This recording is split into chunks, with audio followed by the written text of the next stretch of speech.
Hello, everybody. Bill Platt here, and there's one question that keeps coming up over and over and over again from people who are doing self-published books. And here's the question. The question is, how can I get people to find my books? How can I get people to buy my books? Why are people not buying my books? What do I need to do to make sure that more people will buy my books? And I've got a real I'm going to cover the answer to that question, those questions here in this video. There are three basic things that we need to have done in order to get people to buy our books. Those three steps are: we have to get exposure. Without exposure, your book doesn't exist. If people have never heard about your book, they've never seen your book doesn't exist. It just doesn't exist. And so we have to make our books exist for the audience who would want to buy them. We have to alert them to the existence of our book, and then we have to create a desire to own our book. And I'll define that in a little bit more detail in just a second here. And then the third step is we need to provide them a way to make a purchase. Now, if you're uploading your book to Amazon Kindle or Amazon KDP paperback, we upload the manuscript, we upload the book manuscript, we upload or create a book cover, we put a book title on it, we put book description and a price. And at that point, Amazon provides us a URL that people can use to access our book and make a purchase. So at that point, if you've uploaded the book to Amazon and you've published it, then you've already provided people a way to make that purchase. You just need that URL for your advertising. Now, on the advertising front, so we have to get exposure. Without exposure, our books don't exist. Or if nobody's heard of our book doesn't exist, period. And so we have to step out and to give people make people aware that our books even exist.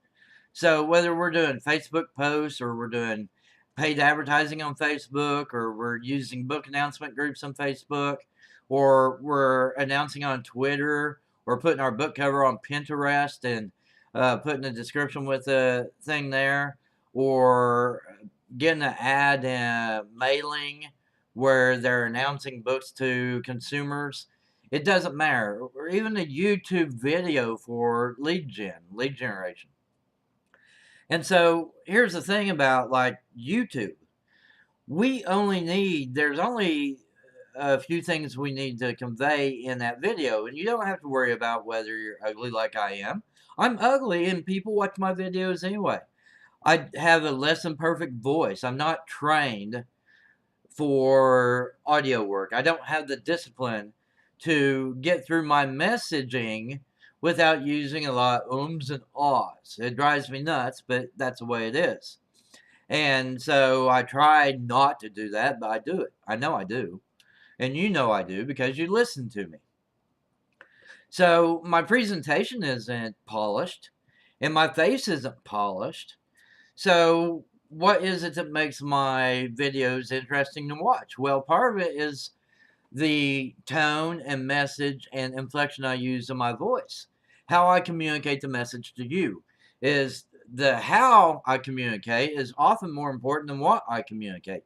So the information I give you is valuable, but what makes it even more valuable and more worthy of your attention is how I communicate that information to you. And I do that through the excitement in my voice, my enthusiasm for my topic. And that's the same way that you're going to communicate with your future customers.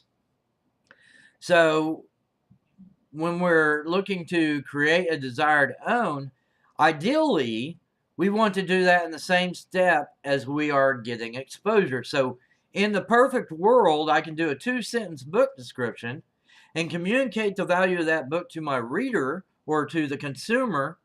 And the 2 steps we have to do is we got to communicate value to the consumer, and we have to create an excitement to own that particular book. Okay? So you get to set the stage for how people feel about your book by how you communicate with your consumer about your book. If you think your book is overpriced and boring and doesn't offer much value, that's going to come across in how you present the message of your book to future buyers. However, if you're excited about it and you're enthusiastic about it and you see that it offers a lot of value to the people who would want to read it, then your reader or the consumer will agree with you that there's a lot of value and they should be excited and they should have enthusiasm for your book as well. Okay? So we do that through how we communicate. But even when we're sitting down writing it, we have to have that enthusiasm and that excitement and that understanding of value for our book before we sit down to write our book description, because believe it or not, what you're thinking is communicated through your words. Even in written format, we do first edit and second edit and third edit, fourth edit, and we do several edits and several revised versions, and still, if you think your book is boring, that's going to come across in your written materials. If you think your book is exciting, that will also come across in your written materials. I used to believe that was a fallacy. I used to believe that it didn't matter. As long as I had the right mindset, I could sit down and fool anybody. And back in the 2000s, from 2000 to 2010, I was a ghostwriter. And I also employed ghostwriters to work for me to create certain stories, certain articles for my customers. And one lady approached me and she said, Bill, I want to hire you, but I need a woman to write this article for me. I don't want a man writing the article. And I said, we can do that. And then I went and talked to my lady writer, and she was off. She couldn't do the job within 2 weeks. She had personal stuff going on. I thought, well, I can just fake it, I know enough about this stuff that I can actually write it out, and she'll never know the difference. And I sat down and I wrote out the article and sent it to the customer. The customer was like, Bill, I told you I wanted a woman to write that article. I'm like, what? What is different about the way a woman writes? So I went back and I wrote the article again. But this time I was trying very hard to communicate the feminism or a feminist point of view when I was sharing the information. I sent back to the customer and I was really pleased with myself. Thought I'd done very, very well. And she sent back and said, Bill, what the hell? I told you I wanted a woman to write that article. What the hell's wrong with you? So I just refunded her money because I told her my lady, she'd be happy to write the article, but she can't do it in 2 weeks. So if you want to come back in 2 weeks, my lady can write it for you. Otherwise, you'll have to accept me writing it for you. And so she took her money and she came back in 2 weeks and hired my woman. But I couldn't fool her. So there's certain things that we do in our written words that we can't fool people. If we are unexcited about our books, if we think our books are boring, if we think our books have no value, that will come across in your written words.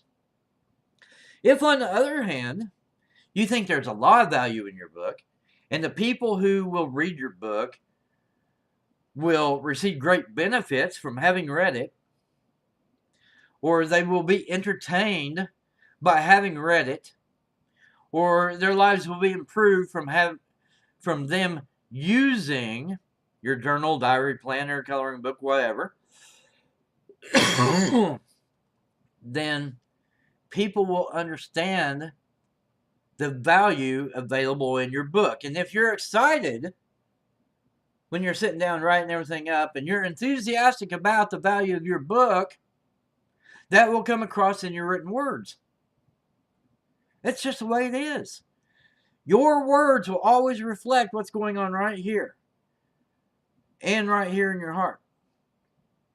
So if you want more people to buy your books, you have to communicate to them the value of your book, and you have to communicate to them why they should be excited and enthusiastic about owning your book. And that starts by you understanding the value of your book and you having the enthusiasm and excitement about your book. So when you sit down to write that book description, you can create the kind of book description that's going to move people to buy your book. When you sit down to write that 2-sentence advertisement for a Facebook post, if you have that understanding of value and you have the enthusiasm for your book, that will come across in the words that you write. If you're doing a video, like I do here, the message is your book description, where the message is the value that the person will receive from consuming your book. And the inflections in your voice and your enthusiasm while you're delivering that message will scream at the reader or at the consumer and tell them, hey, you should be excited about this. That's where we're at. We need to get exposure. Get out there and let people know that your book exists. Demonstrate to them the value of owning your book and communicate to them your excitement and enthusiasm about how this book can help them achieve their particular goals. And then provide them that URL given to you by Amazon so they can go and make a purchase. If you do this right, your book description doesn't matter anymore. Because if you create the excitement and enthusiasm for your book when you're informing people that your book exists, then they won't need to read your book description because they're already sold on your book. They're already sold on the value, and they're already sold on why they should be enthusiastic about your book.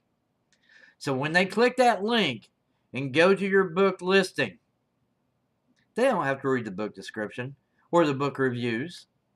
They only need to click the buy button and get a copy of your book for themselves. Until next time, I'm Bill Platt. Have a great one.